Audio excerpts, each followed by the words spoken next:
So hello guys, what's up? Okay, for tonight's long form video, I'm gonna make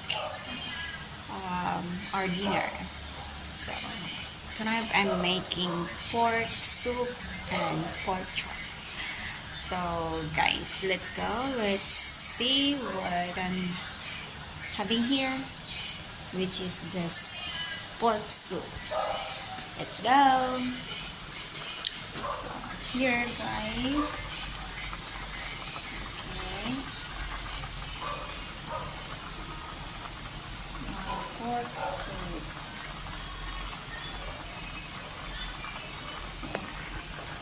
Yan guys. So hindi naman siya karamihan kasi yung kakain yan, ang kulang tsaka yung mga anak ko, tapos yung mga ano na rin, mga baby ko, mga aso.